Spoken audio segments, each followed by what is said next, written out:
안녕하세요. 트렌드에서 오늘은 가상화폐와 NFT 전략에 대해서 말씀드리려고 합니다. 2022년에는 웹3라고 하는 새로운 사회 구조의 시도가 일어나고 있습니다. 구조적인 변화가 일어나다가 변곡점에 도달했고요.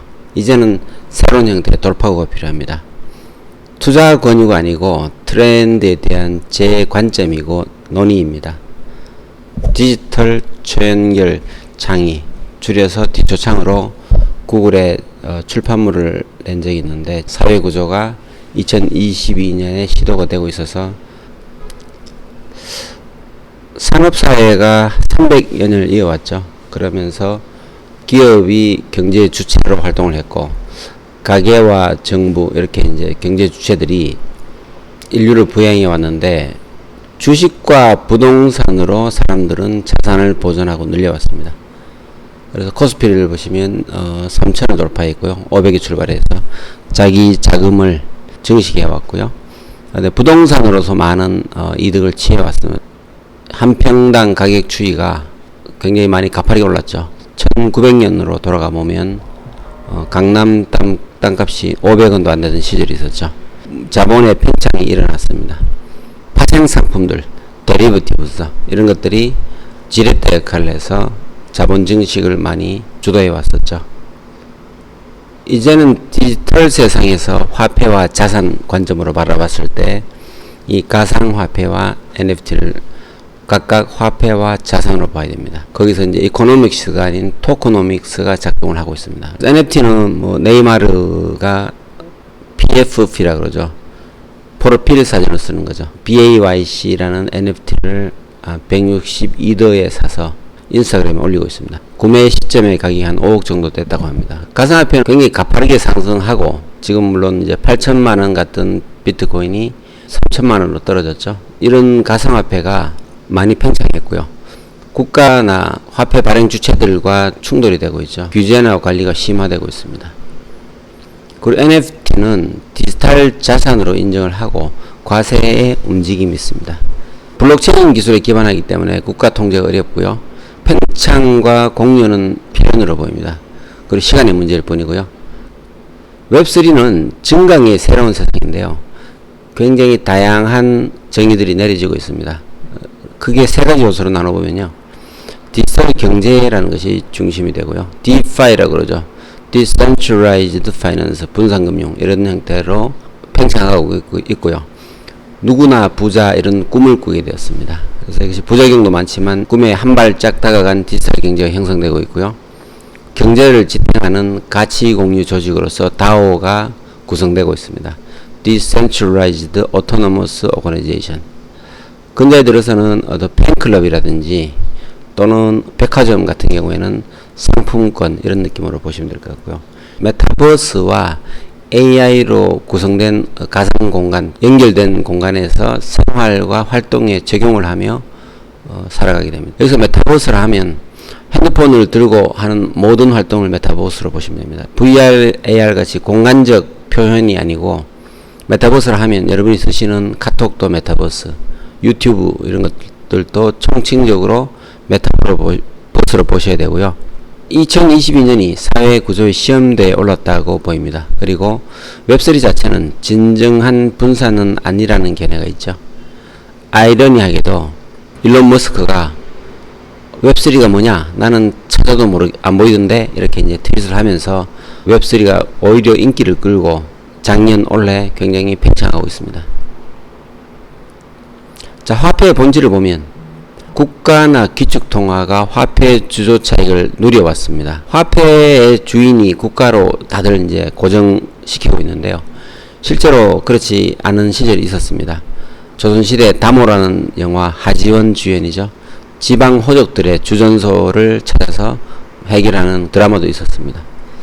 그런데 이런 화폐가 국가가 주인이다. 달러는 좀 다르지만 이제는 가상화폐가 이것을 발행하는 사람, 채굴자와 홀더들이 공유하는 구조가 됐습니다. 화폐 주조 차익을 공유하는 형태가 되니까 국가에서는 자기들이 얻었던 화폐 주조 차익이 고스란히 시민사회로 넘어가게 됐어. 길을 쓰고 막고 있죠. 두들겨 패고 있습니다. 법을 만들고 불법이라고 그러고 계속 거부하고 있는데 채굴자와 홀더의 공유가 되면서 상상 이상의 팽창이 일어나고 있습니다.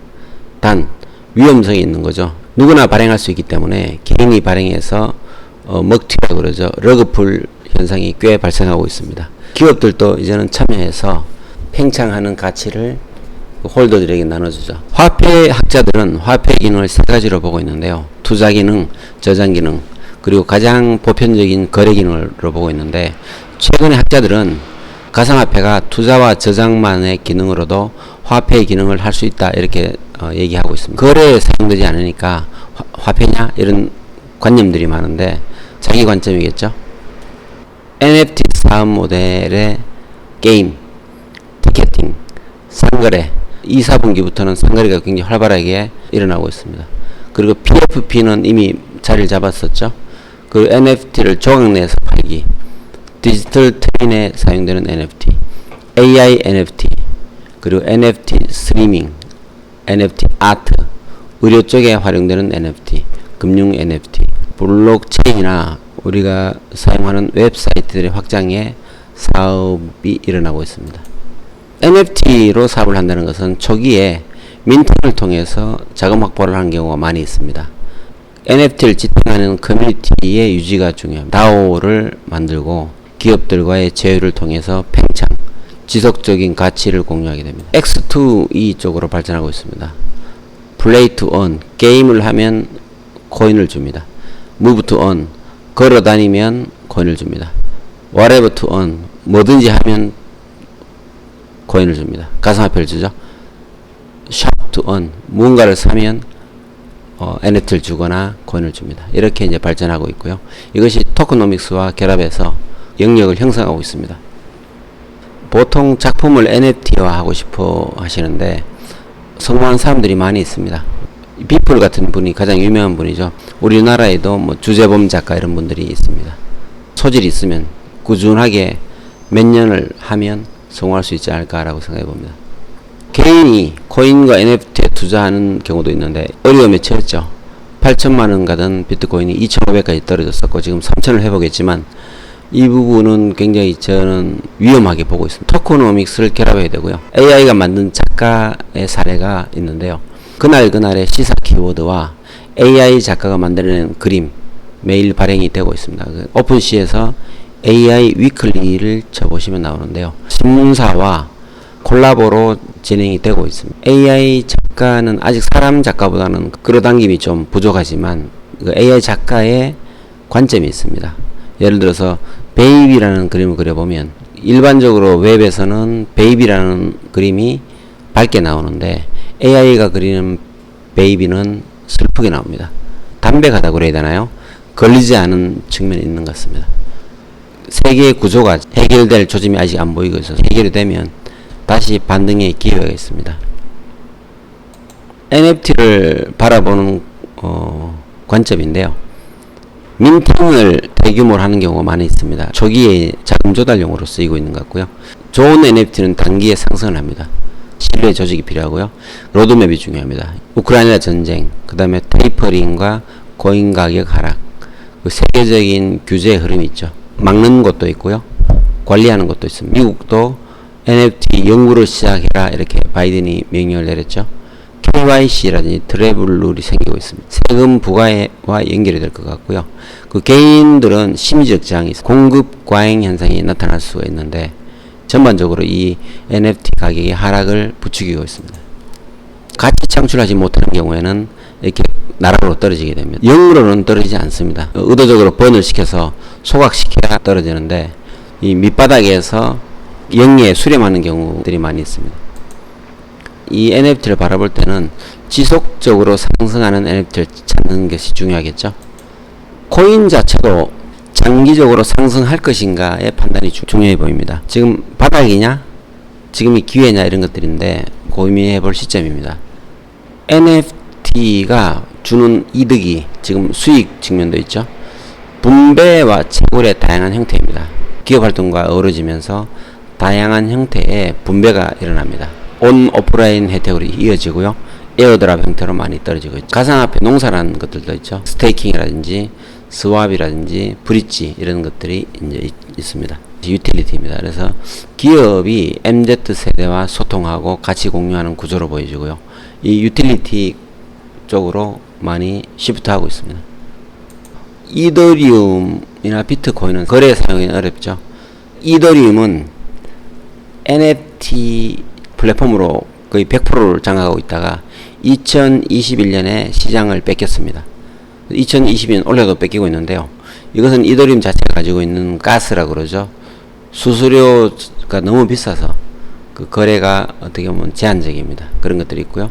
솔라나나 이런 아발란체, 폴리곤 등이 급부상하고 있고요. 최근 들어서는 바이낸스에서 이나 이런 거래소들이 다 NFT 마켓을 만들고 있죠. 춘추 전국 시대로 가고 있는 것 같습니다. 카카오가 클레이튼을 만들었는데요. 메인넷으로서 플랫폼 코인으로 분류되는데 이 가격 변동을 조금 길게 보면 이렇게 자꾸 누르는 모습을 보실 수가 있습니다.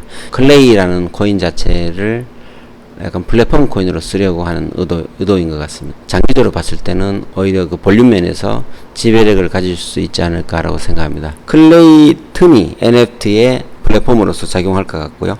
설계를 하게 됩니다. 토크노믹스에서 복잡해서 설명을 제가 드리진 않을 거고요. 이런 형태로 설계가 됩니다. 보시면 클레이로 하나를 만들고요. 풀을 만들죠.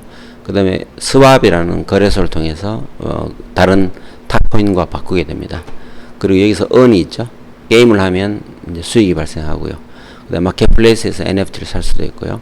그 다음에 거버넌스 풀, DAO라는 조직에서 전체적 의사결정을 하면서 이 코인과 NFT 생태계를 발전시켜 나갑니다. 부분적으로는 이렇게 설계를 하는 사례를 보여드렸습니다. 선미야 클럽이 성공 사례인데요. 셀럽들이 이 NFT 발행에 긍정적이지는 않습니다. 성공 사례가 많지는 않는데 선미야 이분은 이제 성공을 했죠. 그리고 앞으로 아마 조금 더 지배적인 팬클럽층이 장기적으로 갈 수 있지 않을까 생각하고 있습니다. 선미야 클럽을 1만 장을 2월 달에 발행을 했고요. 550클레이에서 현재는 2000 초반 그리고 4200까지 갔었죠. 페이버 코인을 리워딩 해줍니다. 가지고 있으면 하루에 일정량을 이제 리워딩 해주죠. G마켓과 협업을 했고 G마켓은 스마일페이와 연동할 목적으로 스마일미아를 3000장을 발행합니다. G마켓과 스마일페이는 다른 형태로 다양한 홀더 혜택을 오프라인 연계로 주고 있습니다. 무료로 에어드랍을 해주죠. 상품권으로 바꾸고 여행권으로 바꾸고 연회비 등으로 바꿀 수가 있습니다. 또는 이 박스 자체를 NFT로 판매할 수 있어요. 저는 쇼핑을 자주 하는 스타일이 아니어서 두 개는 NFT로 판매를 했는데 잘 팔립니다. 한 개는 상품권으로 바꿔봤습니다. 사용을 해서 손수건을 샀습니다. 미아 쪽에서는 다시 페이버 코인과 결합해서 행성미아 민트를 했죠. 리워딩한 페이버 코인을 모아서 한 장을 만들어 봤습니다. 같이 창출이 된 것이죠. 로드맵을 길게 보시면 MZ세대의 소통 그리고 다양한 토크노믹스로 연결되는 걸 알 수 있고요. 자체적으로 스마일페이 NFT 발행 계획을 가지고 있습니다. 웹3로 발전하면서 오히려 이 G마켓과 콜라보는 앞으로도 굉장히 좋은 사례가 되지 않을까 생각됩니다. 웹3 논의가 필요합니다. 전체적으로는 액션 앤 싱크 시점인 것 같습니다. 그래서 내가 진입을 한다면 내가 이미 하고 있는 사업을 컨텐츠화하고 컬렉션을 만들어서 자금 확보에 쓰는 것도 하나의 방법인 것 같고요. 나의 작품을 NFT화, 이것은 지루한 작업이 될 것 같습니다. 토큰과 NFT 거래를 하는 것은 장기 단기 관점이 있는데요. 이것도 주식과 부동산과 같이 보시면 되지만 변동폭이 워낙 크니까 굉장히 위험합니다. 빚을 내서 거래 이런 것들은 위험하고요. 많은 논의와 판단을 거친 후에 토크노믹스와 결합해서 거래에 진입하신 것도 좋아 보입니다. 토크노믹스는 스테이킹, 스왑, 브릿지 이외에도 다양한 형태로 팜 이런 것들 있죠. 그래서 이제 결합된 상품들로서 이자를 주기도 하고 이런 것들이 굉장히 다양하게 발전하고 있는데요. 소소하게 투자 관점으로 접근해 보시면 좋을 것 같고요. 최근에는 은행의 예금 이율이 3% 이상으로 올라가고 있습니다. 상호 비교를 해서 포트폴리오로서 같이 가시는 것도 좋아 보입니다. NFT에서 내가 어떻게 수익을 창출하고 사업적 기회를 생각하고 계시다면 이런 관점으로 한번 접근해 보시길 바라고요. 코인과 NFT에 기반이 되는 블록체인 개발자 관점으로 접근하고 있고요. 필요하시면 이제 논의가 가능합니다. 웹3라는 관점에서 NFT를 투자를 어떻게 전략적으로 바라볼 건가에 대한 설명을 마치겠습니다. 투자를 통해서 수익을 창출한다는 관점 이전에 웹3라는 것이 미래 사회의 구조로 정착할 것인가, 이런 것에 대한 결론이 더 중요해 보입니다. 그렇다면 만약에 웹3가 안착이 된다면 NFT와 가상화폐는 진입하시는 것이 좋습니다. 감사합니다.